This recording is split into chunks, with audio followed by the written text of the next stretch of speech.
Austin Witsit. So an electrolyte fasting blend. So if you ever get hungry, if you drink that, It's got electrolyte. turns out when you start getting hungry when you fast, it's actually just that. It's got electrolytes. Oftentimes you need electrolytes. You're dehydrated. Got electrolytes. We came from, insignificant beginnings in some type of pond scum, and then our ancestors are strawberries and rocks. Like, why do people get mad about flat Earth? It's so goofy. But anyway, I think it's low-key cool, though. In a way, it's cool to talk to someone that's like 13 and then just like red pill them. Yo, you're on a stream, by the way. Yo, you look like a pervert. Yo, did you know the Earth was flat? Isn't that weird? Yeah, did you know the Earth was flat? Yo, do you know Israel runs America? Yeah. Did you know that? Yeah. So I'm gonna hit you with some red pills before I skip. All right. So Red do you know? pills? Yeah. Red pills? Pills. No. If the sea level is really gonna rise, like they said, then why do all the world's wealthiest people and politicians own property on the ocean front? Can you shut the fuck up? Global warming's fake. What up? Yeah, some people definitely act gay. That doesn't mean gay is a real thing, though. Which is pretty profound. That like literally everything that you experience and observe in all of your life forever is basically analogous for the entire process that we experience as life.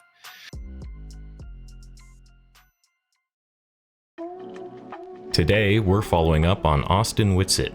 I initially covered Witsit earlier this year, shortly after the final experiment. I was hoping I wouldn't have to make this follow-up video, but unfortunately he's back, with a fresh set of terrible, hateful, harmful ideas.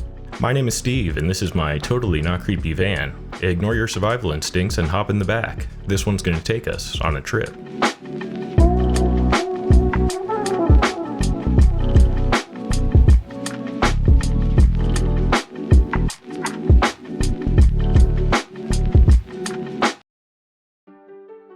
Austin Witsit is a flat earther who's returning to the internet after a much-needed break. Witsit was a participant in the final experiment, and upon returning from Antarctica, was exiled from existing flat earth communities. Here's a quick summary of what transpired. Hey, Austin, sorry, if the thing happened at the South Pole and the 24-hour sun was seen, would that convince you the Earth was a globe? Yeah, it would be a major problem for flat Earth for sure. I've said that on record 100 times. Okay, no, I was just wondering. Do you think that is the position of the majority of flat earthers? Yeah. I swear on the Bible, I swear on Yah, I swear on everything that I went to Antarctica and that I did not lie about anything in terms of going to Antarctica, and that all of the footage is legit, and that all of these theories about how we faked it and we were in a studio, they are all lies. Okay? You are not part of the community, and it's absolutely mine, not yours. You aren't part of it anymore. I and my community demand that you leave Flat Earth. We've proven you're a scammer. Proven it. Now you think you can weasel out of it with more lies like NASA? No, Witsit. Not this time. If your name's mentioned, I'll be pointing out the scam. Flat earthers don't even really support people very well. They each their own. It's super divisive, and then it just completely deters you from all other communities. Stop making false accusations. Stop making us look crazy. Stop being your own. I promise. I went there for you guys. It doesn't prove that the Earth's a globe. I think there's going to be evidence from there that proves the Earth is flat. Please freaking stop doing it. They're honest. You tell the truth, or you're a liar. Either you have humility, and if you say something that's wrong and you're shown the evidence that it's wrong, then you do what's right and you admit that it's wrong, or you're a liar and you double down because of pride and ego, and you think, if I can lie convincingly enough, no one will know that I lied. And that's the trick, because a normal person who isn't an insane, sociopathic, psychopathic, sadistic, habitual liar, a narcissist, right? They can't even really conceive of doing that. To lay out kind of the issue with the South Pole claim and what happened in Antarctica, right? It's really simple. It's just an illogical premise, right? Because it affirms the consequent. And in its core, it's an appeal to incredulity. This is why I did not flip to the globe.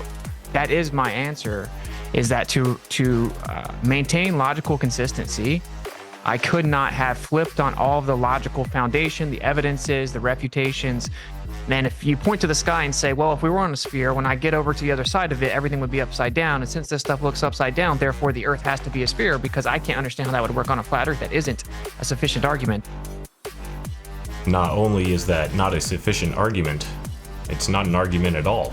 No one expected to see things upside down on the other side of a globe, and that's not what you observed. You observed a sky with completely different stars and a circling sun that did not set for 24 hours. Why are you saying people are drawing conclusions based on observations that didn't happen? Are you a insane, sociopathic, psychopathic, sadistic, habitual liar, a narcissist? In my previous video covering Whitsitt, I chose to leave out some details about his personal life. This was an act of good faith in hopes that Whitsitt would be genuine about the public statements he made prior to the final experiment. Ideally, hoping to see him refocus on something productive. I would have even settled for harmless. But Whitsitt has become emboldened by his own hatred and now eagerly promotes an antisemitic worldview. Due to recent geopolitical events, there has been a sharp increase in this type of rhetoric in conspiracy communities. This is a dangerous set of beliefs for vulnerable people to identify with. Anyone that's really researched, you start to see this, a pattern emerges as to who seems to be behind so much of the stuff crippling society, depravity, the degeneracy, right? And it seems to always come back to a particular group of people and a particular country. This is the Jewish lie that deceived and fooled the entire world. Jewish mysticism for the Goyim. That's what it is.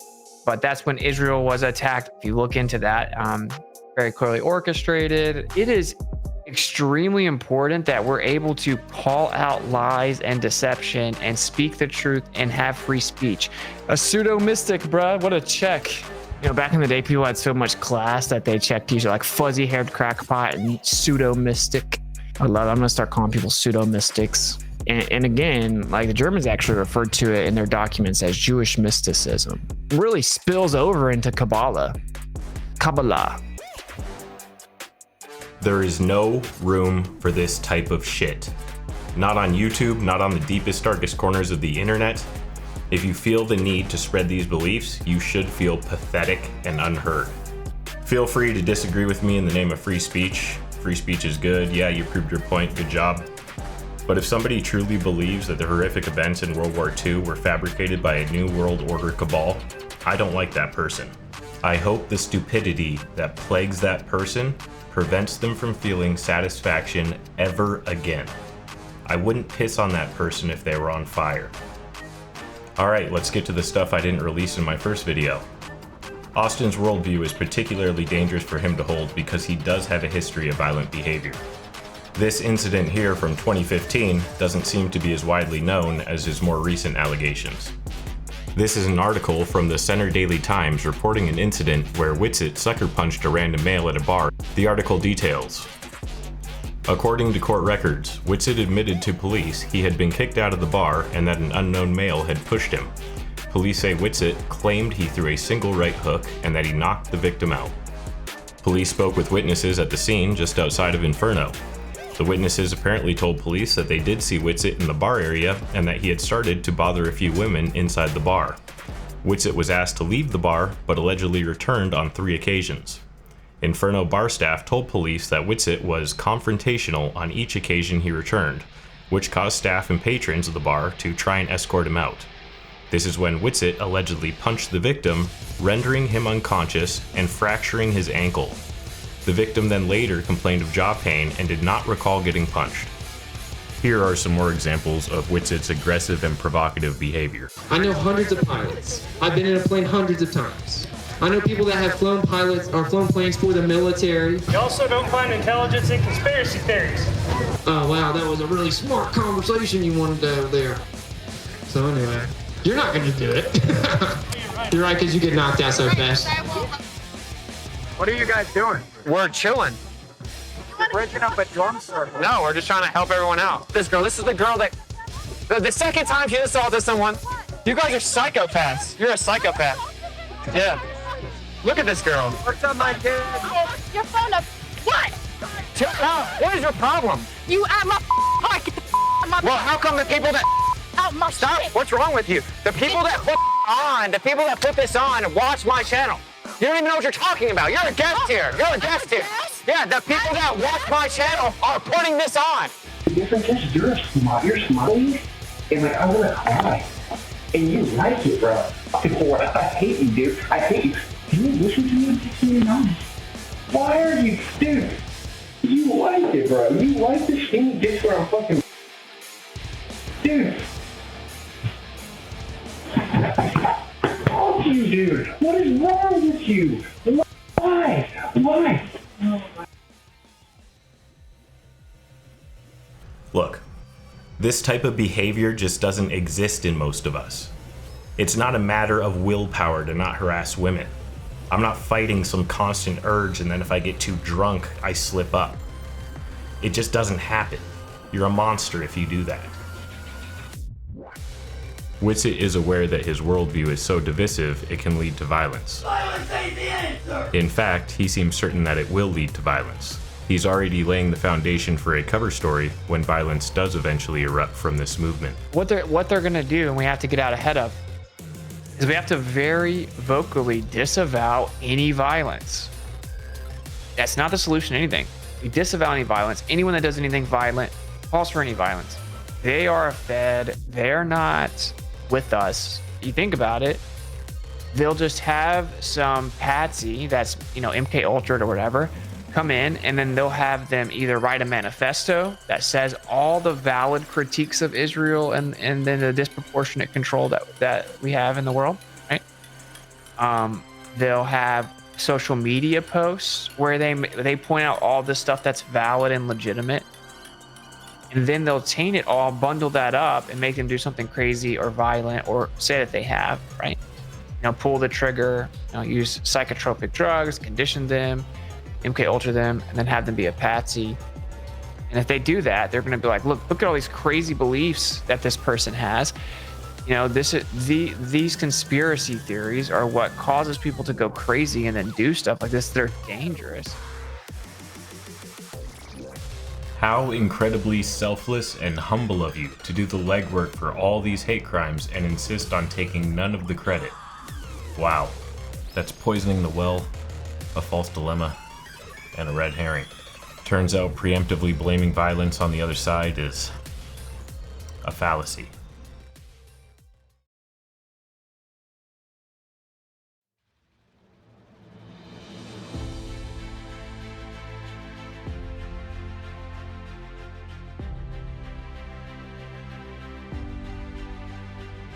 So we have shifting the burden of proof, confirming the consequent. Your whole opening really was like poisoning the well as well, right?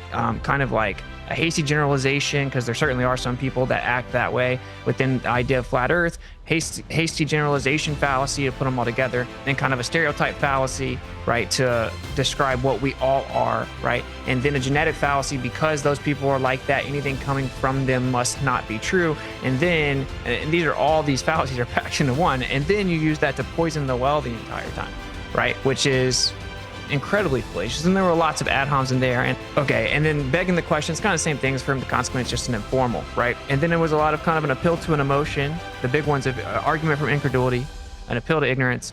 You have shifting the burden of proof, you have begging the question, appeal to pity or emotion, false dilemma, slippery slope, strawman fallacy, affirming the consequent, ad homs, hasty generalizations, reification fallacies. And that's the issue, is that every single one of the arguments I've heard so far have literally been a textbook fallacy. So we can get into specifics.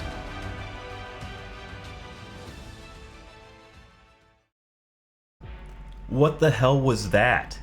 What you are doing is so worthless that even if you were right on every single point, not a single thing about our lives would change. It's been years of, oh, I'm just pointing out the lies and inconsistencies. The value in these conversations does not lie in your ability to point out the inconsistencies. The value in these conversations comes from the information shared across curious minds to better understand the world around them. You're not one of those. You are an intellectually dishonest scammer that wants to stay in this space because you see the flat earth community as vulnerable, easy marks.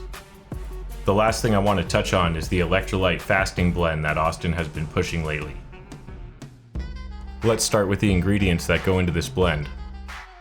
All of them are readily available locally, and an 8-ounce blend would cost about $3 to $5 to produce. So of course the natural thing to do is mark it up 1,200%, list it as on sale, and say people are claiming it cured their cancer. Just replace all your beverages with this. That will ensure you have to buy it over and over again. And don't worry about the fact that that's enough sodium to poison you. Yeah, it turns out that sweaty vomit fever dream you're stuck in isn't just a detox. It's from the 4,000 milligrams of sodium a day that Whitsitt the Pseudo mystic told you to drink. Anyway, also, I eat when the sun is up, like circadian fasting, basically time restricted eating. And I want us to do a community fast because I was thinking back, we were getting, somebody dropped 120 pounds or something crazy in like a couple months. He was fasting like 6 days a week. Some people try to tell me that fasting's bad. I kind of looked into it some. Wrong. It's like incredible. So people reversing eczema and psoriasis and restless leg syndrome and all kinds of crazy things. So I don't know if you guys were here or remember that, but we are going to all kind of fast at the same time. And there it is, everyone. The most useless tool in the shed. And that's going to do it for this one. I really appreciate everyone's patience with me. I managed to delete all the work I did on this video just a few days ago and had to redo it from scratch. I would say call me Einstein, but I think that's a slur now. Please remember to subscribe if you feel I've earned it. And now, get the hell out of my van.